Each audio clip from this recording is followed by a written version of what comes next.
Hey, party people, what is up? I'm back. We're living again. The computer gods can't hold me down. Here we are back. I go into what happened in the episode. We're here. We're alive. We're doing this again. It was good. Fucking needed this so badly. 2 weeks without doing anything like this is just fucking killing me.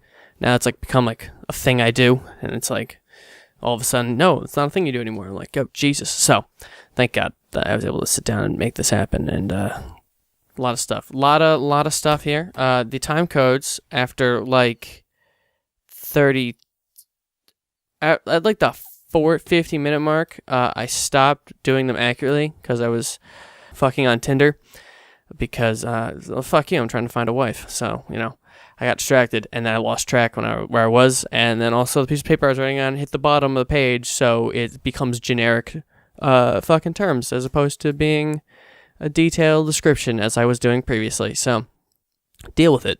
But yeah, other than that, good episode. Had a lot of fun doing this one. Should be. This will become back to its regular scheduled programming, and it'll be ever so delightful. So yeah, enjoy.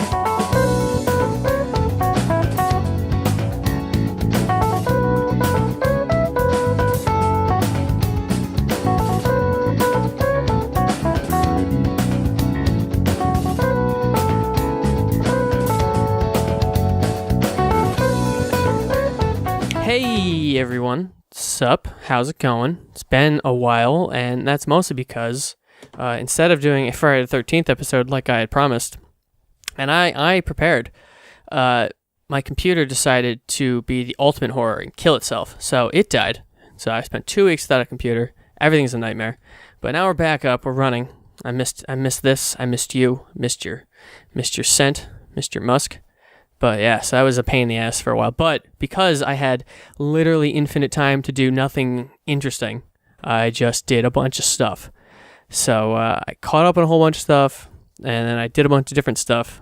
And yeah, like I literally beat Horizon Zero Dawn like in just like a weekend. I just had nothing to do. I just fucking sat there straight. I think I fucked my back up because I just like sat like an asshole. But that was super fucking annoying. Just playing. I was a console gamer, no more distractions, which honestly I get a lot more done when I don't have my computer, I guess, like in that sense. Like I can actually I'll get through a show a lot faster, I'll get through like a single player game a lot faster if there's not this endless fucking people going like, hey, come join me in this game. Like, you know what, I do want to play this game with you, so I just jump off and do that instead. But so I've just been doing all sorts of stuff that's not podcast, but I did end up watching the 2 Friday the 13th movies. Actually, yeah, so today's Halloween, so happy Halloween. Doesn't matter to you, because this is not coming out on Halloween, but I'm recording it on Halloween, because I got my computer working on Saturday, and then I've still had some kind of issues. My version of Windows has decided to deactivate itself, so guys, still we're working out kinks here since I've put it back together, so we'll see if everything can be back to normal by next episode, hopefully. But yeah, so I took a couple days to kind of just feel the water and make sure things are okie doke. But yeah, so I spent it was actually super easy. I mean, I've done this like 3 or 4 times now, put a computer together, so it was not the end of the world to just be like, oh, let's do it again. So whatever. So it just took me like 10 seconds. It took me maybe an hour, because the power supply has so many wires. Like when I originally put it together, I riot tied a bunch of the ones I would never use together, which was really helpful to be like, okay, well, this one's clearly not used. Let me just throw this off to the side and just plug things in. I'd look at the fucking the ends and be like, well, this can only fit in one hole, and I just put it in there. So it's not like the end of the world. So it was pretty simple, but it just took me a second, and I fucked up I actually don't even think the power button is connected on my tower. I think I don't know. It's all funky. So, but I don't want to shut my computer down that often. So even if that is the case, that's not the end of the world. The LED works though. So I mean, what's important, right? But what was I doing here? Oh yeah, so things I was doing, like I had watched the first 2 Friday the 13th movies. Those movies are fucking terrible. They're so bad. I'm surprised they got some. I mean, I don't know what it was like in the early 80s. What was the first one? 1980? 1981? I feel like the second one was 1982. I could be completely wrong, but because I know Halloween started the slasher genre, and that is 79. So it would be around there. But they're not good. They're not good. And I was shocked to be finding that out. 1980. I'm right. Look at me go. Yeah, they're just not good. They're like really, really stupid. They're really, really absurd. The first one, spoilers. I feel like this is pretty common knowledge though. Is Jason's not in it. It's his mother, is the murderer. And like it's actually kind of funny watching it and seeing that like horror movie tropes are they come in from this movie. Like I didn't know the I didn't know that was from this movie. I didn't know it's like I always thought that was just like a generic horror sound effect. I didn't know that came from this. The you kill people while they're having sex. I didn't know that came from this. Like that's literally a major plot point. Like it's why things happen, is because whatever. Like she kills people while people have sex. So I didn't realize like I kind of brought up a lot of like tropes, kind of made them a thing. But yeah, it's just super slow and like there's only like 7 characters really at all. And, like, everyone kind of just dies. Kevin Bacon's in it. That was super weird. He's like a fucking baby.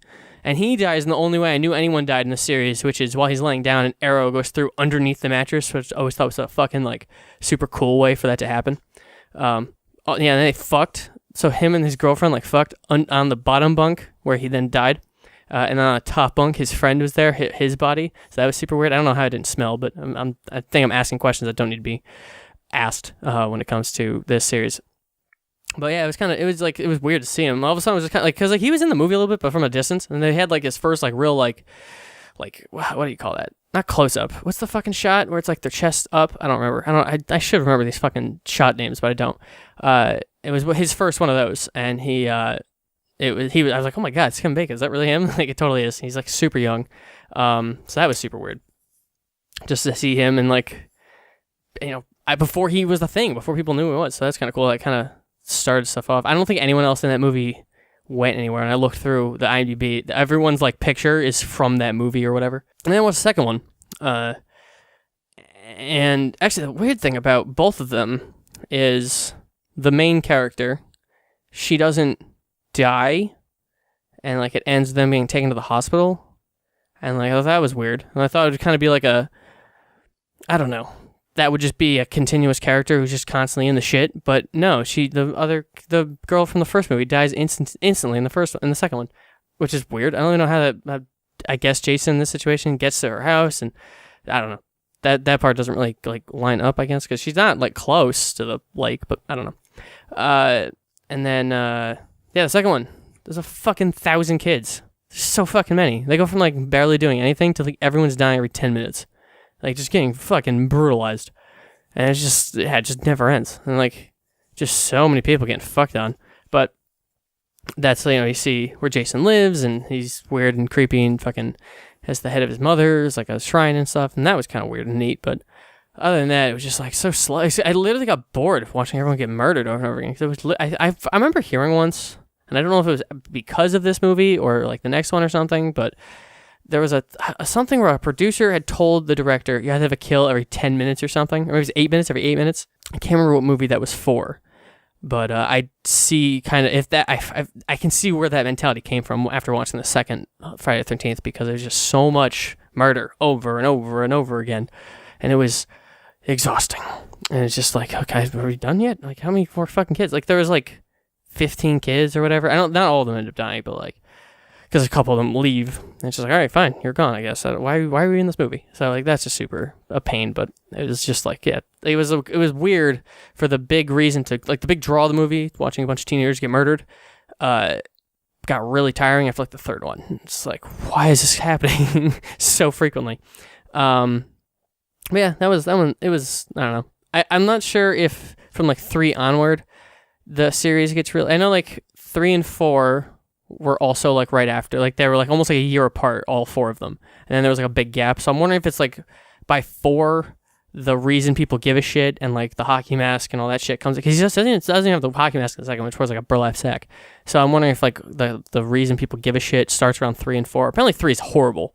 I heard from one of the other podcasts I listened to, because he was also watching a whole bunch with his wife who had never seen them, and apparently 3 is horrible. So like, I can't imagine. I don't even understand how the series is like this incredibly famous, and like, a lot of things that happened in it carried over and were a thing forever, and blah blah blah blah. So I have no idea.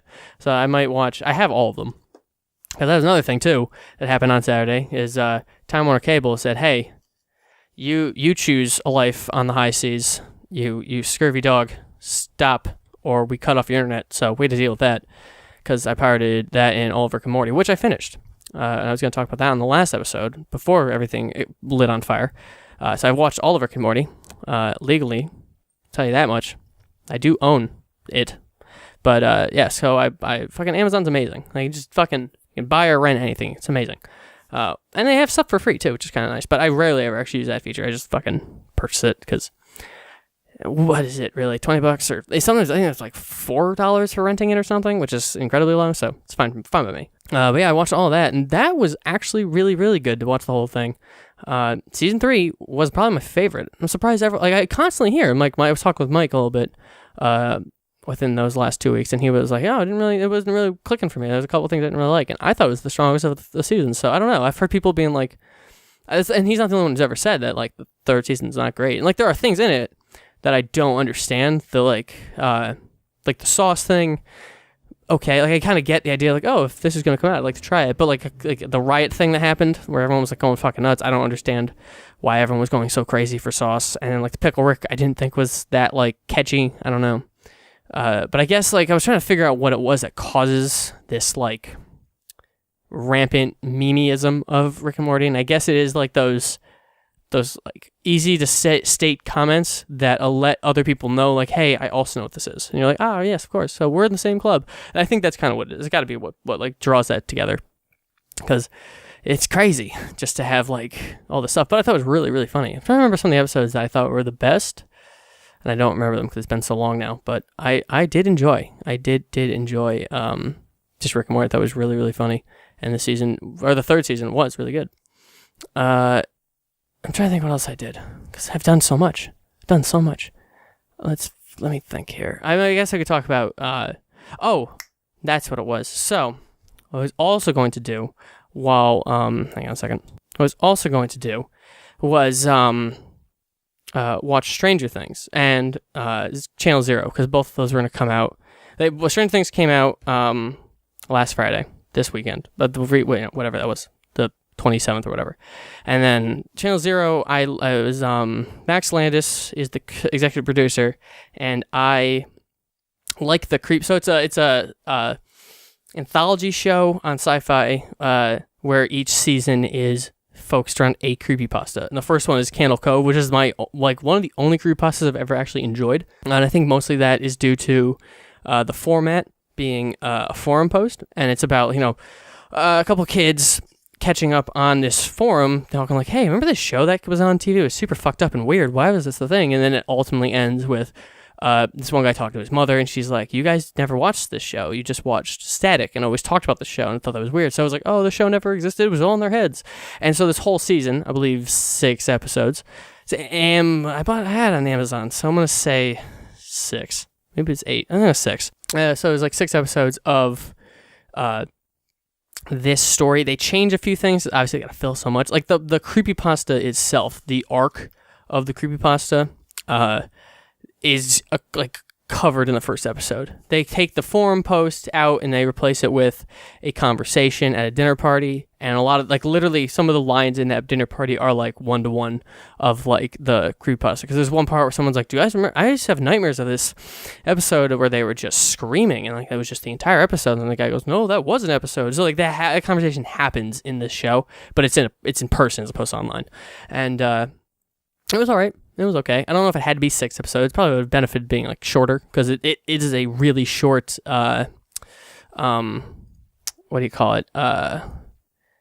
Creepypasta. It's not long. You get it done like 10 minutes, if that. I don't think it's that long. I think it's 5 minutes even. It's pretty short.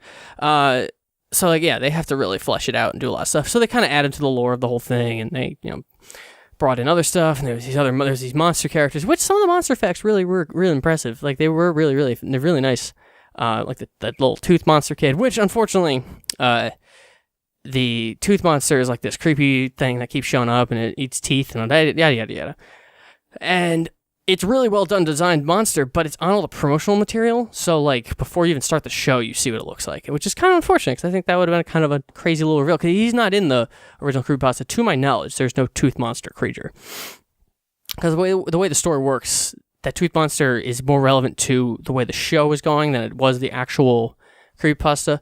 So that's interesting that they would, kind of go that way, but or that they would just kind of keep revealing this thing. But I guess you got to sell it somehow. So I don't know. But it was interesting. The one thing I thought was really super weird about the whole thing of Channel Zero, I don't know if it's just like, I actually don't know if every season is going to be like headed by a different person, because I haven't watched the second one. I don't know if I will, because I don't know the story it's based on. I forget what it's called. The House of, it's something to do with a house. I forget what it's called. The House of with no end or something. I forget. But what they kept doing, they would have, so two characters would, no. So a scene would start. So actually, let me start over. So what they would do was they would constantly have a scene happen and then cut away. Okay, it was all a dream. It was all, like, they kept doing that where like something would happen. The main character, who is the guy who gets replaced by, I don't remember. The guy in the very first season of Parks and Rec who ends up leaving. I think his name is like Mike or something. Or no, that Mike is his name in the show, in Channel Zero. I forget what his name was. But that guy who was there and then he leaves like really early on to season 1 or like whatever it was. Maybe he was just in season 1, forget. He's the main character of this Channel Cove series.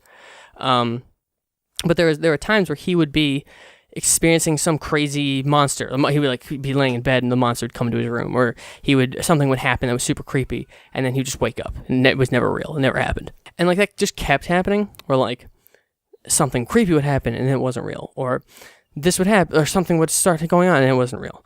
And they had a couple cool shots of like, it was when they were clearly dream sequences. So, it's him in the bed in the field or whatever. So they do like cool shots, and they had a really cool drone shot where they like they got to like the exact center of his house, which was like really square, and they went straight up with it. So it was like the center of the frame was the roof of the house, and it grew out to the yard, and it was a really cool shot. So they would do cool shit visually, but they kept doing this weird thing. They would kind of go with the story, and then all of a sudden weird shit would happen, but it was never real. It was always in his head, and it was always, this character's insane, this character's imagining stuff, and they cover why that is and all that shit, but it's just kind of weird that they kept doing that. And the other thing they kept doing was they would flashback to him and his twin brother. Again, not in the creepypasta, this is just relevant to what the story they were telling. But they kept doing flashbacks to him and his twin brother having like a conversation. Or like his twin brother would show him something, or they would go talk to a kid who would do something. And then immediately the next scene would be that exact reveal. So like they would reveal something. Like, what was the one thing they did? Like his brother made a puppet of one of the main characters from the Candle Cove show. And then that flashback ends, and the next scene, the main character's daughter, like without like talking to him, goes and finds the doll. And it's like, I don't know if that's a thing in writing. I'm not really sure of like, you establish, like you're literally, there's no foreshadowing, I guess. Or the foreshadowing exists, but it's only seconds long. So instead of like having conversation in episode 1, then by episode 3, the reveal happens. It was constantly like, it was like they were writing it on the go, kind of like reading a manga, where you kind of can tell at some points with the pacing that like, okay, you're clearly writing this. I've noticed it more as I've been caught up with manga, and you read it week to week. You're kind of like, okay, I kind of see how you're piecing this together week to week to week. So you're doing something, or you're establishing something and immediately resolving it, and establishing something immediately resolving it, because you're working on the short term in a grander scale. And that's kind of what it felt like what they were doing. So it would work, scene by scene, not necessarily episode by episode, but scene by scene, scene by scene, scene by scene. And then so they'd do, here's a new concept. Now we're going to show you how that new concept applies to the immediate story at hand. Now, new concept, how that applies to the story. And they kept doing that, where they would, instead of like having like hints and stuff like that, where they would hint at something for a long time, or like do whatever, and then to be like, oh, here it is. Kind of like how Stranger Things did it, where like for a while you're like, I don't know what's going on, and then you get the reveal at like episode 4, where this would be like one scene, you'd be like, what's going on, and then by the end of the episode, but in most cases, the next scene, you get the answer. And it was kind of weird, but it was really suspenseful for a while until they revealed kind of like what was going on. It was very Twin Peak-esque, where it was like, what is fucking happening? Oh my God, I'm so fucking tense. But instead of never getting answers, you always got the answer. And then once you started getting answers and you started understanding, like, okay, I know what the Tooth Monster is. I know who this person is. I know why these people are getting killed. I know what's going on here. Like, instead of it being a mystery and suspenseful, it was kind of just like, all right, let's see. Now, like it was, they showed you their hand, and now they're gonna show you the play they're about to make. So they would constantly like reveal. That's actually a pretty decent analogy for how the show worked, where they would literally just display their hand and be like, this is what we're doing now, and then you go, okay, and then they go, okay, now we're gonna show you how this works. So these are what we have, and this is what we're going to do. Okay, I'm going to draw a card. Here's this new concept, this new thing that showed up, and I'm going to show you how that plays into this. And it was like a weird way to do that, but that's kind of how that show played out, like pacing-wise, which I thought was super strange.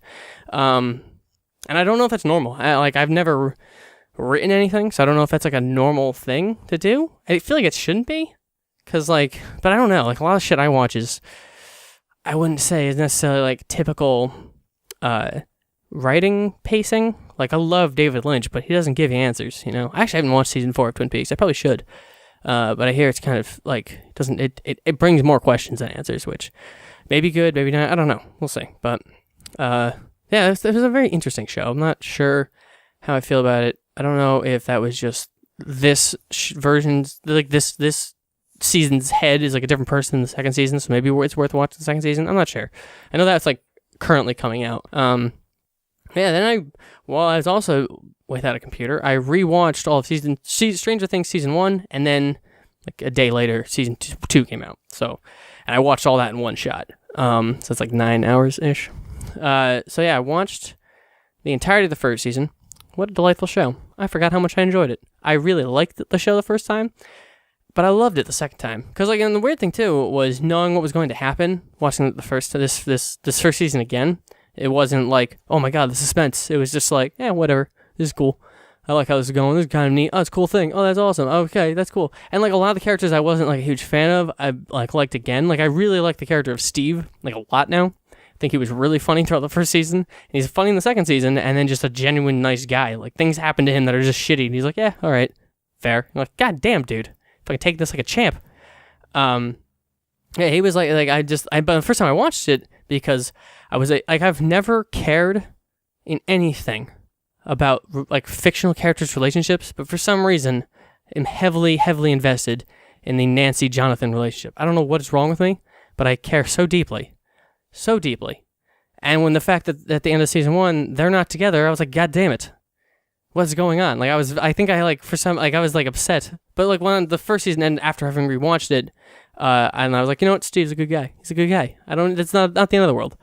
That, their thing. But yeah, it was just kind of interesting to watch like the whole thing over again, just kind of watching it kind of play out with like having the knowledge of where it goes and all that kind of stuff. And I think it's really fucking well done. Every character, the problem with Stranger Things is the character that is labeled the bad guy for whatever season is a fucking cardboard cutout. They are evil, and that is their only aspiration, is they are evil. Like the scientists in season 1. They're just bad people. There's nothing redeeming about them. They're just shitty human beings. And like that's it. That's just it. But like, someone like a Steve who's kind of a dick at the beginning, but like he's nice to Nancy, but he just wants to get her pants. But actually, he actually cares about her, and like blah blah blah. So like he develops, and then fucking some of the kids are being like they're really interesting, and then watching the adults. I do like how there's like 3 storylines where it's like the kids figure stuff out, the teenagers figure stuff out, and then the adults figure stuff out, and then all together they all start figuring out like everything as one, and then they all come together in the end, but like they all individually figure out a different version of like some of the answers and then piece it together. And I always thought that was pretty neat. I thought that was pretty cool how they all kind of work together. But I do like how it's kind of broken up by age group, where it's not like there's a teenage kid is hanging out with some of the little kids, and the little kids are hanging out with the adults. It was kind of like they were in their own little groups. It was like Hopper and whatever Winona Ryder's character's name is, I forget her name.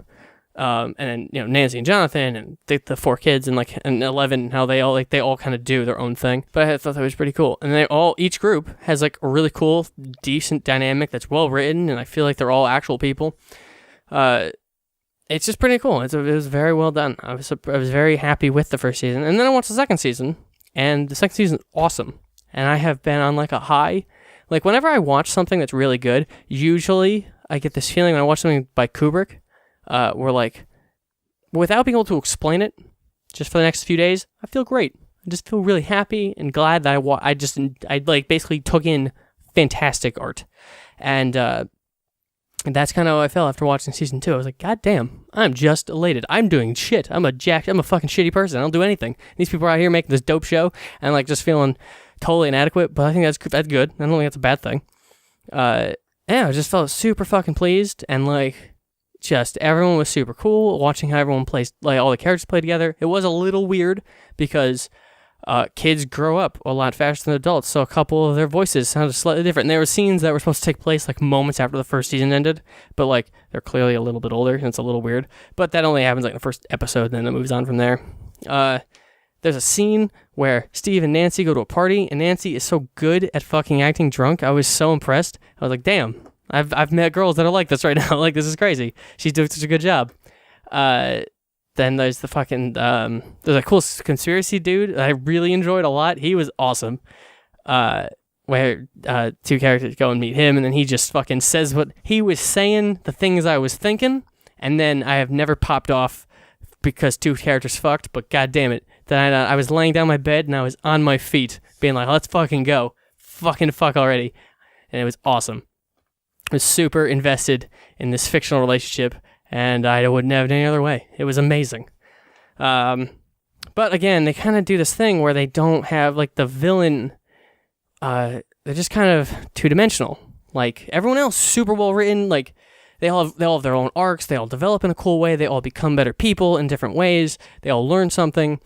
But these villains are just, like, so, like, who are you? Like, the one bully kid in the second season, the Red Ranger from the movie, the new movie that just came out, which took me a second to figure out who he was, because he has, like, long hair in this. And I was like, who the fuck is this kid? Why have I seen this guy before? Who is this kid? And I looked at him, I'm like, oh, fuck, it's the Red Ranger. It's awesome. It's Jason. Okay, so he is just a piece of shit. He's just an asshole. He's just a fucking piece of garbage. Just a total dick. He, like, grows none. He's just a douchebag from start to finish. Just an asshole. And, like, there's a moment where I thought he was going to turn around. Where, like, him and Steve are playing basketball, and he, like, knocks Steve over. He goes, yo, plant your feet. I thought he was just trying to, like, actually help him. Like, hey, I don't want to be a dick to you. Just, I'm going to, I gotta act tough. I'm the new kid. But no, he just continued to be a dick forever. He was just like, all right. And actually, like, the kid who plays Mike, the main character from, like, the first season, he's actually not really that important in the season.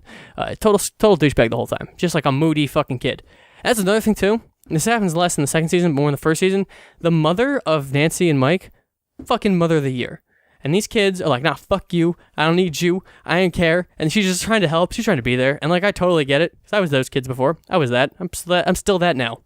And just seeing them, like, god damn, the mom's just trying. And these kids ain't having shit. They ain't having any of it. They ain't having none of that help.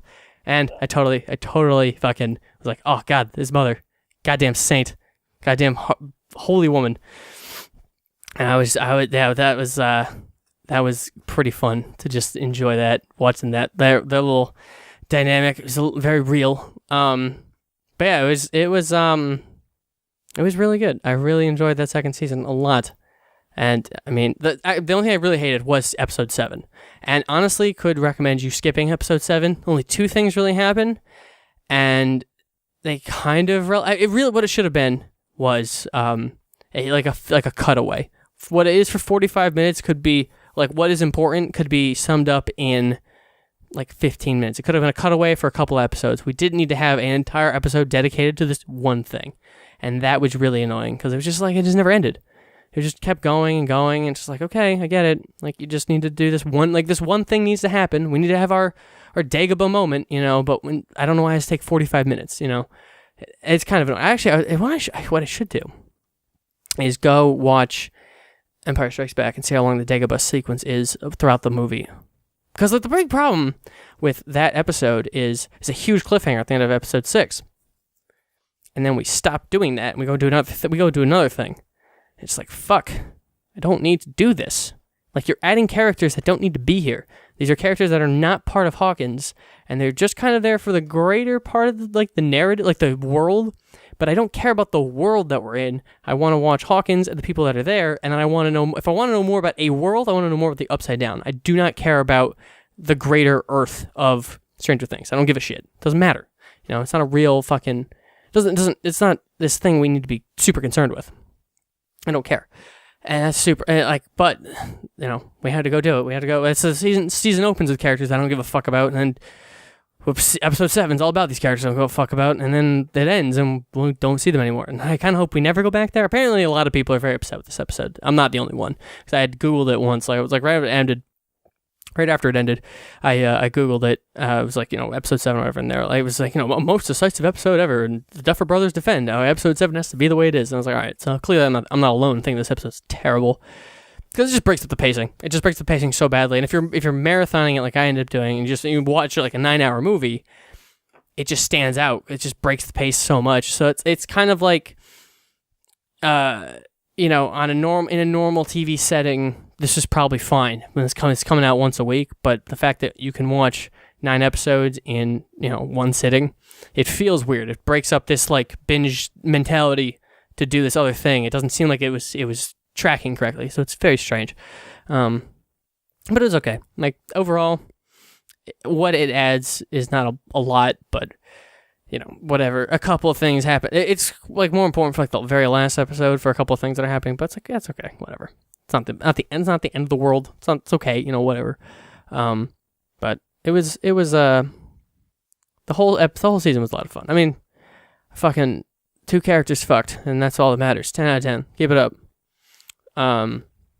What else? Oh yeah, actually, when I was watching it, I've never had this happen before. So I ended the show, and then it immediately started another episode of not that show, but like a behind the scenes, like Talking Dead type show, where it's just a bunch of the characters from the cast and some hosts I've never heard of, and I just didn't give a fuck about what was going on. The only thing I actually ended up doing was watching the episode with the teenagers, because they're the storylines that I actually cared about. There's their little like love triangle, and then like what they were kind of trying to solve and what they were concerned with. Because like a lot of the kids in this season, like Dustin he's a bigger part in this one as opposed to Mike being the main character. Like Mike's kind of a douchebag the whole time. And he's like kind of unpleasant, and then like Dustin kind of takes the spotlight for like the main kids, and like Will is around, but He's not the best actor in the world.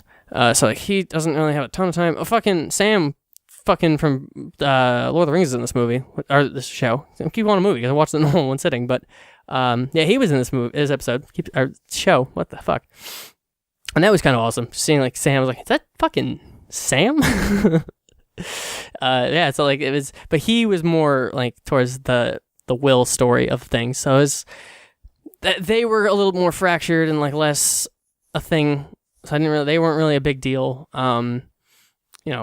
Other things that the adults were doing their own thing, and so like I really seemed to care about like what the teenagers were doing. I thought they had a lot of screen time. I feel like I could be wrong, but I felt like they had the most screen time, and at least just the better scenes that I was more invested in. So I ended up when this roundtable thing came on, I put on their episode. It was them, the 3 teenagers, and the conspiracy guy, who I greatly loved. He was amazing, and they were just talking about the fucking what it was like. And I thought it was really weird because I've never really talk to actors, but they the way they were talking was very like disassociated with the character.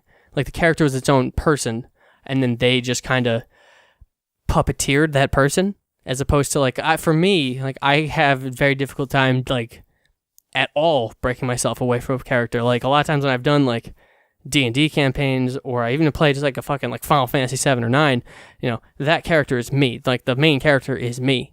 That's how I refer to it. I don't refer to like, if I'm playing Final Fantasy 9, I'm not going to say, oh, Zidane's got to do this. I go, okay, I got to do this, and I should do, and then I'll leave you do this. Like that's the way I always associate myself and like put myself into the issues. Actually, the one thing I found really interesting was when I was playing Horizon, I did the same thing, but in cutscenes, it turned like my brain switched into movie mode, and I kept catching myself doing that, where I was all of a sudden like, oh boy, Aloy's doing this. And then when I was playing, I was referring to it, Aloy, as me. I was like, oh fuck, what am I doing? What is that? Like, can I just fucking hit this shot? Like, stuff like whatever the situation was.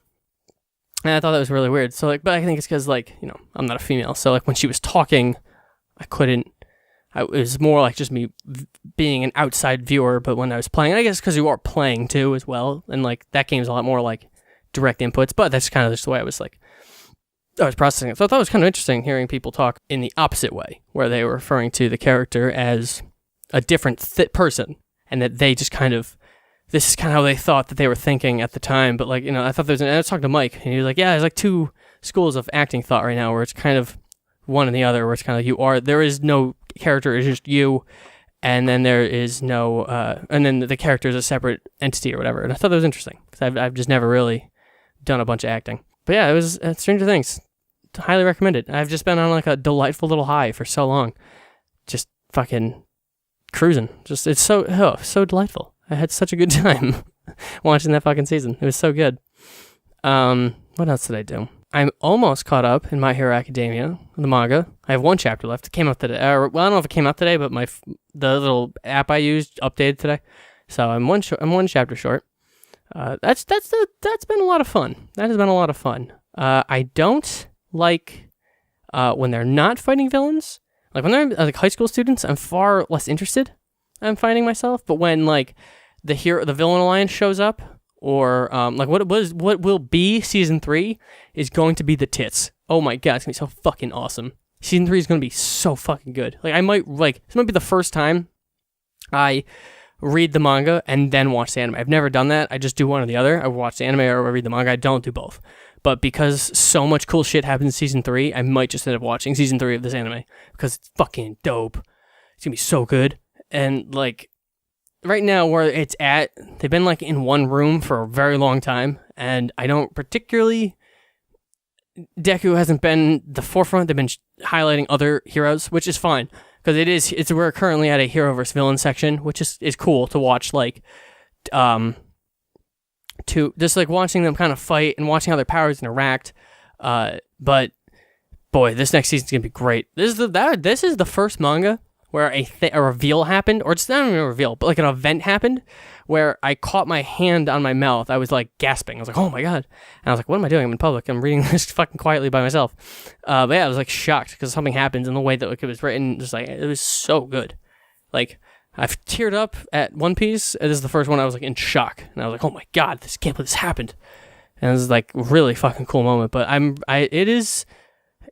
it's something I should read this next chapter. I should have done it before I started talking, just that thing, but right, because I might be speculating something that does happen, but I think there's going to be Deku's going to become he's going to go up the next step, which I think is kind of nice when they actually can get it to like his progression makes sense.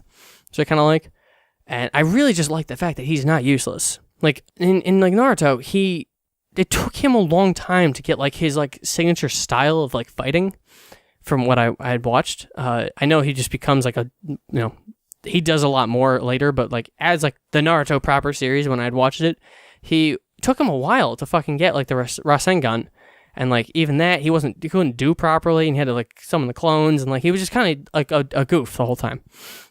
Whereas Deku isn't a goof. He's just weak. He can't utilize the full power of all for one for all. I can't ever fucking tell. I think it's all for one. No, one for all. There's two. That's the thing I hate about this. The one thing I hate about this series is there are two separate powers. One called all for one called one for all. All for one for all. Yeah. And it's so confusing because one's for the main villain, the other one's for the main hero, and it's so confusing. I think it's supposed to be all of it for one because he steals powers, so it's all powers to him, and then the one Deku has is one person for all. I think that's how it's supposed to go, but I forget. The way it's written is super confusing because I think I feel like it changes. I don't know. Could be wrong. I don't know. But that's like my one major complaint. This is so confusing when like two people, like there's a confrontation between the two powers and they're just talking and they're constantly using the two phrases over and over again. It's like, oh my god, it's so fucking hard to follow because like you basically have to pay attention to who's talking and like the just like catch myself where it's like, okay, what's happening? Oh, right, okay, this is what the power we're talking about. Okay, this one. Super, super strange, but I do but like it's such a powerful power that it's just like Deku's body can't handle it. And I think that's so fucking cool that literally he's just going to slowly get better over time as his body gets used to having this power. It doesn't destroy itself in the process. Because it's like a little nuke going off, basically. It's so strong. But yeah, I think that'll be a really cool direction that actually heads in. I hope it fucking keeps going. You know, I think it's gonna be pretty awesome. I hope it does that at least. And yeah, I got One Piece still. God damn it, it's so good. I think they've added the 10th crew member, which makes my wanted board poster setup irrelevant if that becomes true, which is sad because I like what I have there, but I'd have to get another poster, which I don't have. You know how it goes. Which I've heard people complaining that if they add this 10th crew member, which the person they would add would fill a role they don't have, and okay, that's cool, I guess. And but the character has never really been established as the best at that part, and really not even someone who does that shit, you know. And that's been kind of annoying, and I don't know. It's gonna fuck up a lot of the merch and shit, you know. Not having fucking, because a lot of the stuff, I was in the mall the other day and they were selling the Sunny, the Thousand Sunny, their ship, and it's it had the figures in there of the crew, but it's I mean, in a month we could have a new crew member officially, and then that becomes irrelevant. And it's great, I gotta go find another figure that matches this, and it's I just don't want. It's been so many years with the 9, and then we're gonna add this 10th, and I like the guy who's the 10th. I do like him a lot if he's gonna be the guy, but fuck, man, we don't need. I don't know. That's mildly annoying, but we'll see. I don't know. Oh, there was though 2 figures in the mall in the same store that weren't the Sunny, but they were. It was a Luffy figure and a Marco figure, who is a member of Whitebeard's crew. My mistake. I think it was his first mate or something, first lieutenant. I forget what his exact title was, but he was a big deal. He was on the front fighting force because his fruit power is the Phoenix. He's one of the legendary Zoan fruits. I guess there's a legendary fruit for just legendary beasts, which his is the only one we've seen. Am I wrong? Someone correct me if I'm wrong. I think I'm correct though. This is the only legendary Zoan fruit we've seen. And it gives him the power of a fucking phoenix. He throw fire and he can not die. It's fucking awesome. But they had a figure of him, which is super cool. He's not been in it for much though. It's weird. He's made a major impact on the fan base. I've noticed a lot of artwork of him and people talking about him. But yeah, he's just kind of been absent. He was in the big war, and that's where he really shined. He was doing really dope shit. But he's not really as big a deal. I kind of want this arc to wrap up to kind of get a bigger idea of what is happening, because the Big Mom thing's really cool. I'm enjoying it, and the whole the battle he's having with Dogtooth and stuff like that has been pretty cool. Luffy is fighting Dogtooth in the Mirror World, and I enjoy watching Luffy just fight people. I think it's always fun. And finally, they got to a chapter, the last chapter they just had, which was 885 or something. What are we at? Whatever it was. They finally just fucking had him in, or the whole chapter was 883. So 883. So for a while, I must say, for the last maybe 6-ish chapters, they've been cutting away between the crew that's on the Sunny right now, because some of the crew is in another country right now with the samurais getting ready to, because this is not even their main objective. They were just going to go get Sanji. This whole arc was because Sanji was going to go get married, and they just had to go get him, be like, hey, we still got adventuring to do. You can't be doing this. And so they've been spending forever on this fucking detour because they have to go fight another guy. So this was, when this arc started, I didn't think it would be as long as it was, but it's been very long. But they've been constantly cutting away to what the crew that is at the Sunny right now, and then to Luffy who's in this fight. I just wanted a chapter that was just Luffy's fight, kind of like they did with Lucy, the guy who could turn into the cheetah. Back on what's that called? The gate to the marine ocean. I can't remember. Enies Lobby. Yeah? Am I right? Enies Lobby? Yeah, Enies Lobby, yeah. That fight was dope as fuck. And I kind of wanted another chapter, which was just their battle. And we kind of got that this last one, so thank God for that. Because I just like watching Luffy fight. I like Luffy trying to figure stuff out. And I think the next one, at least, will be heavily based on his fight. Hopefully the next few is just his fight. Because I'd like them to develop that a lot more. Just kind of figure out where this is going and what we want to do and what's happening. Because, yeah, I love everything to do with One Piece.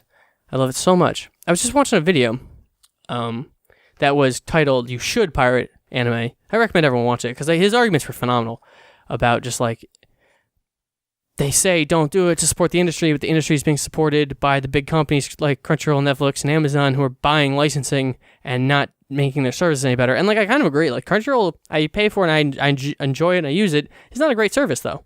You know, there's no keyboard button to skip the next episode. It barely remembers my place.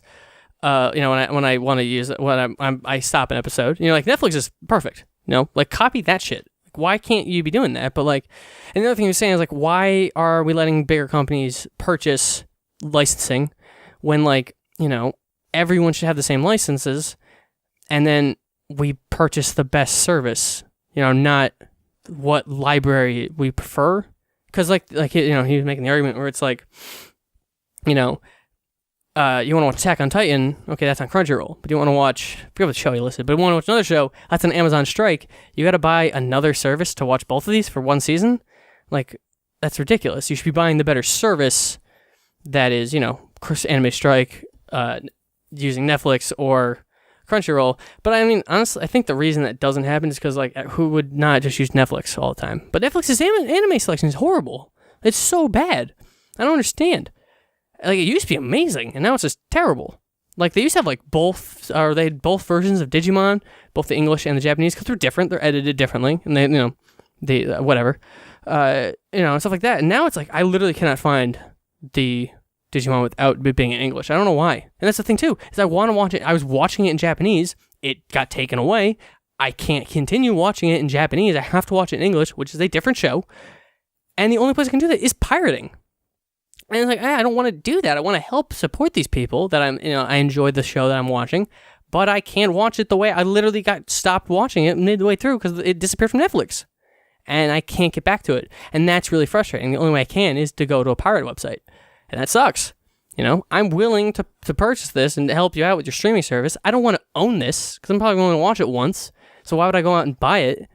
You know, I don't want to have to buy a Blu-ray for a series I'm probably going to watch once. Like, why can't you have what I need you to have? And it's just super frustrating. That, like, you know, my only option is a piracy thing. Or like some of these One Piece movies I'm trying to watch. The only option is piracy because these websites don't have this stuff. And it's kind of frustrating, you know? Or if you just had everything widely available, yeah, I personally would just use fucking Netflix and Amazon Prime because honestly, Crunchyroll doesn't really do a great job on a lot of things. You know, whatever, but it's just it's super annoying. I'm surprised that, you know, and like Netflix learns. Netflix does a bunch of cool stuff. Like they actually have the option now to let you watch the opening and you can hit skip intro. There's a separate button where, I mean, that's on the PlayStation 4. I don't remember if, I haven't actually, because I haven't used my computer in so long. I don't know if the PC version, or the browser version, whatever you want to call it, if that has, like that same feature, or if it automatically always skips the opening, because I like openings. I'm a big fan. The Stranger Things one was really fun, and I really like the second one where all they did was add a 2, but I thought that was dope. You know, like, I like that shit. Especially the Stranger Things one, I love that, like, they make it look like it's made film done on film, and the letters are moving, and like, it's got some nice quirks and nice touches, so I would like to enjoy it. I like to sit there and watch it, and it's short, it's not that long, so I'll just sit there and enjoy it. A lot of anime openings, I just enjoy them. I want to watch them, you know? Like, when I was watching Death Note on Netflix, they kept skipping the intro, and it's like, damn, I like a lot of, like, these two intros are amazing. I love them both so much. They, you know, they're very different, but they're the two things I really enjoy these two a lot, and I would like to just enjoy and watch these, and, you know, but, like, if the fact that Netflix has got this option now, where it's like, hey, if you want to skip the intro, you hit this button, and it skips it for you, otherwise it doesn't. Actually, no, it doesn't always, because I was watching Power Rangers, and it was skipping the intro, so maybe it was only for Netflix shows, but still, they're learning. Maybe they haven't applied it to everything, but they're applying it to some things, you know. Crunchyroll doesn't have that option because, again, I've said this on the show before, it is the culture of anime where you watch the opening and you watch the ending themes. But, you know, I'm watching Fullmetal Alchemist, and some of these the openings aren't that great. You know, some of them are kind of annoying. Some of them grow on you, but like I'm not a huge fan of all of them. I don't really care about a lot of the endings, the ending themes. The one, I forget what it's called, but the one that starts with them like going down a tunnel. That one's not that good, and they've had a couple times where, like, that song starts, and, like, while the show's still going, and it just feels out of place. It's like a weird, like, pop song, like pop rock.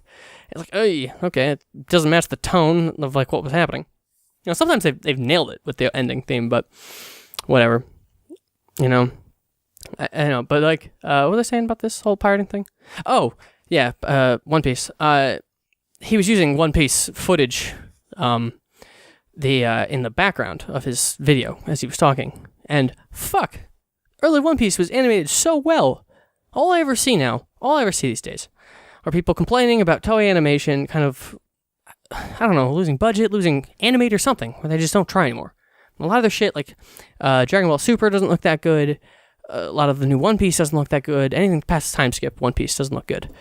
And that sucks because he was showing clips from like the Arlong Pirate arc and stuff like that, and it was fucking amazing. Like just the fight Sanji has on that arc. Oh my god, that was so well animated. So smooth, so pretty. Oh, so good. I like literally want to watch the fucking show now. And it's just like, it's so good. And it's just like, it's so depressing that like, it doesn't keep up with that.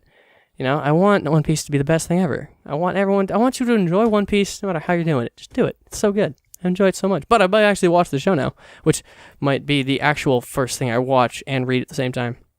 Because I've never actually done that. But I've been enjoying these series so much. I had a bunch of manga recommended to me, so I should probably read some of that now that I'm kind of caught up in One Piece, Dr. Stone, and My Hero Academia. So I should probably get to that just so I have all of it, and then I can have more manga. I love it so much. It's so fun. I like reading comics too a lot. Like I actually just got the fourth trade of the Power Rangers Boom Studio Power Rangers comic, which I've talked about on the show before. Came out today. I just got it today.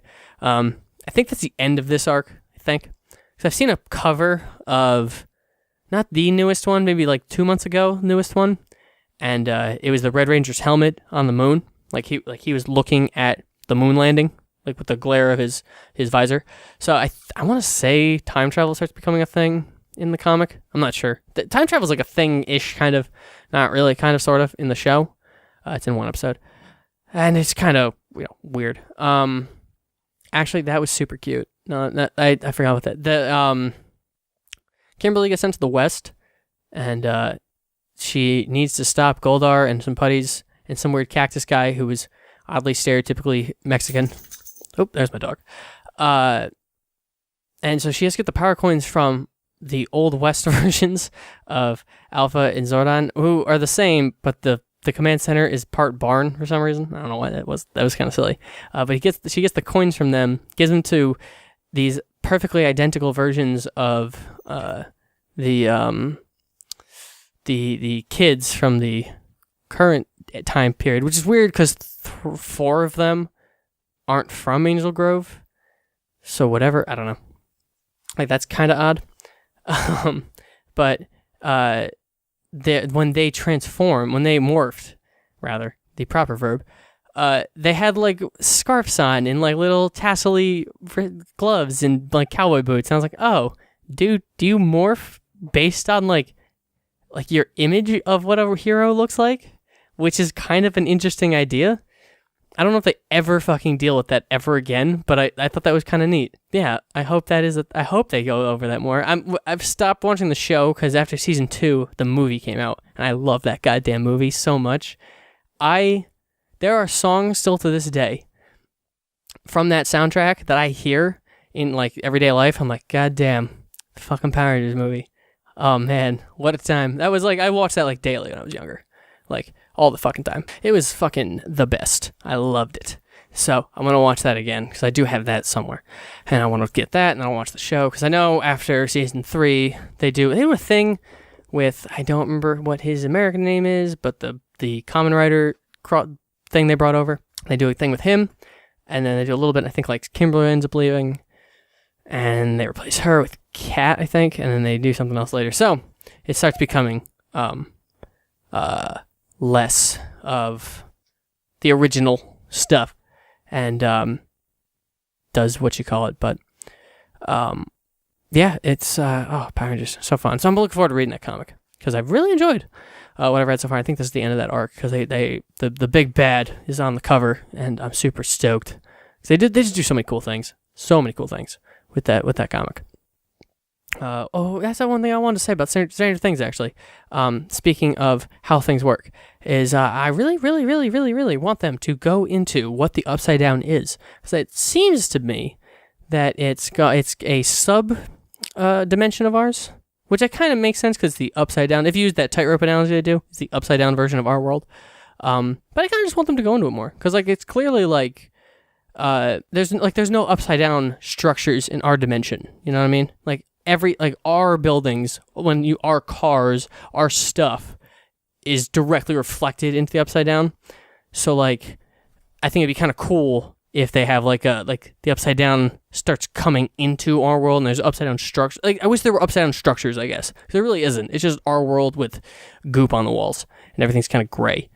And I kind of wish there were I wish things were more sentient as opposed to a hive mind feral species over there. And there was kind of a sentient version of us over there or something like that. Something cool. I think that'd be kind of neat if they kind of went more into what the Upside Down is and how it functions. But I don't know. We should. According to IMDb, we have 2 more seasons coming, so maybe we'll have answers. I don't know. What else is there? I guess I should also talk about the video games. I've briefly talked about Horizon, so I beat 100% of that game in one go, more or less. Just kind of sat there and was like, all right, this is what I do. And it was okay. I found myself only really enjoying the collecting part of it. That being just sitting there and collecting random horseshit. I love that so much. My favorite thing to do. Collect garbage. I don't know why. I have a weird thing in my brain where I have to collect the thing. So I went around and did all the collectibles. So I was max level before I even did I went to the main city and continued the main story. I just did everything I could. And I enjoyed that part. And once I was just kind of stuck with the story, I was I don't think I care about this that much. Which I think is weird because a lot of people seem to really like this story, but I didn't think it was actually anything. It was a kind of a political thing, and then it partially had stuff to do with the past world. And I was okay, I guess. So it was mild world building, and then this weird political struggle, and then it was over. I was all right, I guess. The fun part is running around the world, collecting nonsense and shooting fucking robots in the face. That was awesome. It was everything else that had to do with the actual story. I don't know, I might get the DLC. I've been teetering on the idea. I might do this, I might not, because I do enjoy running around shooting shit and collecting stuff. So if that does that again, all right. If it doesn't, we'll see. But actually, what I did a lot too was the ultimate armor that you could unlock if you found all these power cells throughout the world was super fucking cool. You gave a power shield and stuff. It was super dope. It was really, really cool. So they gave you cool stuff for collecting stuff, which I thought was really awesome. And I always like when you actually earn stuff for going out of your way to collect more nonsense. And you're I'm just going to keep doing everything. And that is always a great feeling when you actually get stronger for being just obsessed with just clearing your map. I hate cluttered maps. And unfortunately, Horizon has a very cluttered map. Because there's just so much shit to do. They have these campfires that you can use for fast travel, but there's just fucking so many of them. There were so many where you would light that bonfire and you could see the next one 60 feet away. What is the point of this? What? Why would I even fast travel to one or the other? These are so close together. What is the point? So there were just way too many on top of each other. It was super weird. But yeah, it was kind of fun just learning how to kill certain monsters. She's gonna be in the new Monster Hunter game, Monster Hunter World. And I want to know if she's going to play a Monster Hunter character or is she going to play herself. Because I would be so into playing Aloy as, with the concentrate ability, it would slow down time when you jumped or you could just activate it.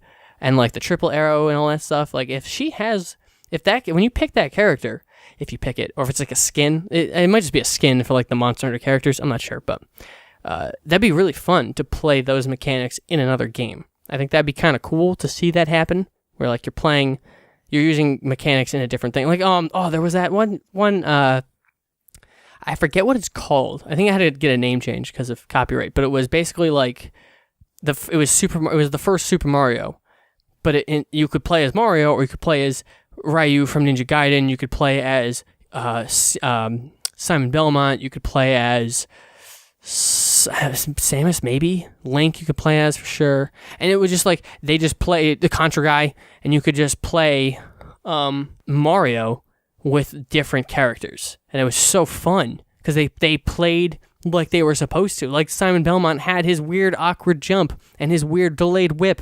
Like the guy making it really kept to the details of their specific games. It was a lot of fun just to be like experimenting with how does Simon Belmont handle 1-1? What is his like? What would that be like? And it was just really cool to like try all that shit.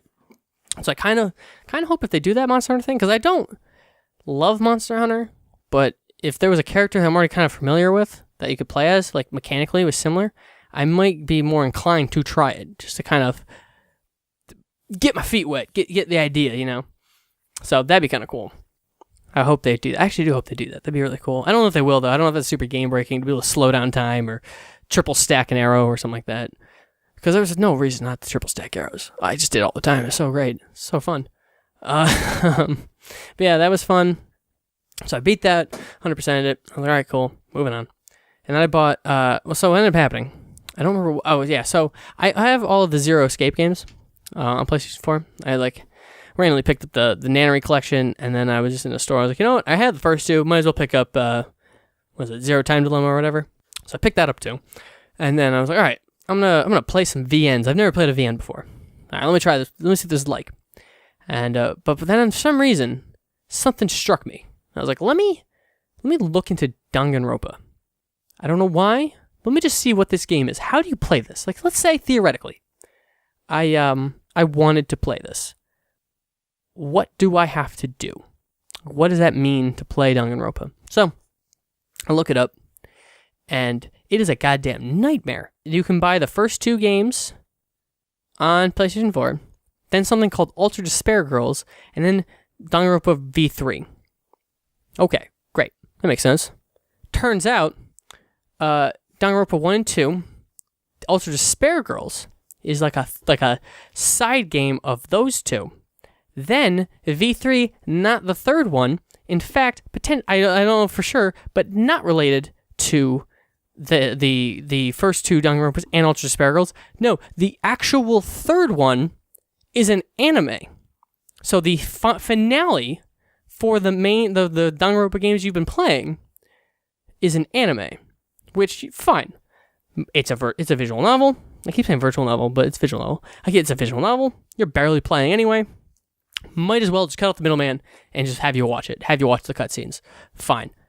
Then they go and they have every episode alternate between episode. It's like future and despair. Despair being, I think, the current timeline, and there's a future timeline, and it's showing you like the end result is like the first, and the episodes alternate. So it's like I think it's like the end result, and then what's happening like as the story's finishing up, and then the end result timeline, and the episodes alternate like that. I'm not sure if you're supposed to watch them in that alternating order, which seems crazy, but maybe that's what they intended. It's really hard to tell what the artist's intention is here, or like was that just like a weird, like the TV program. Like the block that they were on, they just didn't understand, so they just put them out as they were handed them, because they're labeled like weirdly. So they're like, I don't know, because like they kind of did that with like Firefly, where like they released it in the incorrect order. Is that what happened there? Should I be watching all of Despair then all of Future? Because I've heard that if you watch Future at all, you spoil stuff that happens in Despair, which is weird. I don't know. So that's super confusing. But I'm an insane person, and the fact that the story is confusing really appeals to me, and I really, really want to play it. So I ended up running and buying the first of the 1 and 2 reloaded Danganronpa collection thing for the PlayStation 4, and so I've been playing that a little bit. And VNs are weird. I did not know this, but they're super weird. Like everyone's a cardboard cutout, not like a cardboard cutout as in like a 2-dimensional character, but like their literal game model is like is a cardboard cutout. And you kind of walk around, you talk to people, and it's very much like the school life part of Persona, very much so. It's very strange. You just kind of walk around and investigate things and inspect things. But it's really fun. And it's really funny. I did not think it was going to be a game about child murder, or teenage high school kid murder, whatever, would be as hilarious as it is, but it's very funny. A lot of the character designs are ridiculous. And everyone in the school is the ultimate something. That being like ultimate, the main character's like the ultimate lucky student or something. And there's people that are like the ultimate martial artist, the ultimate baseball star, ultimate pop sensation, ultimate whatever. You get it. You get the point. But like their fucking designs are amazing. Ultimate Gambler is one of them, which is super weird. And like all their character designs are ridiculous. They're absurd. And, like, some of them, like, counter what you think. Like, the Ultimate Gambler is, like, a goth Lolita, who I don't even think is Japanese. Her name is, like, Celeste. And Celeste something in German. Like, some Leitenhog or Leitenberg or something. Like, it's super German. And, like, but, like, the main character, when he meets her, is like, are you even Japanese? Like, so they will do jokes based on, like, the way these characters are designed, the way they are, and, like, characters are, like, designed in ways that are jokes, and they act in really funny ways. The narrator, like, there's this, the big voice tells you how to play the game, is hilarious. He is so funny. Or it's this ominous voice, this ambiguous voice is hilarious. Like, one of the mechanics was, like, you can hit triangle and reveal, like, everything you can interact with in a room. And, like, before, like, when you get taught that, the narrator's like, oh, yeah, by the way, I totally forgot something that's super important. It's just hit triangle, you can do everything. You're like, that would have been really helpful, like, 3 rooms ago. But the way you did that was hilarious. Like, the way you just handled this whole situation of, like, oh, yeah, by the way, I just kind of fell asleep at the wheel here. Here's more things you can do. Like, that's, like, it was so funny about it. And, like, they talk like that. Look, they're kind of like a character. Just like, oh, fuck, man, I totally forgot. This, yeah, I forgot to tell you this too. It's just like, oh my god, so entertaining. So entertaining. And then, like, I just got to the first trial. And trials are so fun. They're so weird. Like, you have to basically walk around and collect evidence. And I don't know if there's a time limit or something. I'm not really sure. But, like, you collect evidence. And then you have, the evidence turns to truth bullets. And then everyone has to talk at once. And anytime someone says something that's, like, potentially a weak argument, which it shows up in yellow text, so that you can kind of be like, oh, there's what I have to, then you have to aim your cursor and shoot those words with the truth bullet that you have currently loaded. It loads it automatically for you. And I think on the higher difficulties, you will load multiple truth bullets per that argument. So, like, whatever is applicable to that argument that you're about to have, you'll load the evidence you have, and you try to find the holes in their argument, so then you can be like, counter, and you just like a hold it from Phoenix Wright type thing. And you'd be like, no, you don't. And then you fucking have this conversation real quick, and you tell the information that you found, like, oh, no, this person totally saw that I wasn't in that room, whatever. And so, like, you do stuff like that. And then, like, that's only part 1 of it. And then you have to go, and once you go through the whole thing, you have to do a closing statement, which is you taking, basically, like, panels out of a comic book and placing them into a comic book in the correct order based on how, so the story flows properly. And then that's how you state the final story. So as long as you're telling it, as, like, your character is describing his closing statements, it'll show you the stills from this comic that you just pieced together. And then the character that you were accusing was like, nuh-uh, son. And then I went and did a rhythm game where, like, as his arguments, as him being like, no, you're full of shit, they would, like, pop up on the screen, and I had to hit these little, like a note highway, and then you would, like, target the ones, and then you'd hit on, like, so it would be like, he would say, like, you're full of shit 3 times, I have to hit X 3 times in beat, and then hit triangle on the 4th beat to blow those up. And I'd do that over and over again to, like, whittle him down in this boss fight. It was super weird, but it was so much fun. The trials were so fun. And I just cannot wait to just keep going. And it was, like, such a delightful fucking little experience. It's so weird. It's like potentially a parody of anime stuff. It, like, when I first put the game in, it really felt, because the way the characters are designed, the way they interact with each other, the way they talk about each other, it really feels like a Newgrounds parody of an anime game. Like, someone who played like, VNs, like, in some alternate crazy reality, VNs are huge in North America, and someone on Newgrounds is like, I'm going to make a parody of these, and puts a lot of work into it, and makes, like, this very funny, very entertaining parody version of a VN. He makes a perfectly functioning VN, but it's also kind of a joke. That's kind of how it feels, because it's super weird, but it's also it's taking itself seriously in a way, but, like, not, if that makes sense. Like, all the characters are, like, none of them, like, seem to, it's super weird. It's super weirdly meta, and I don't know if it's intentionally like that, or it just kind of falls that way because of the way, I don't know, it's super fun.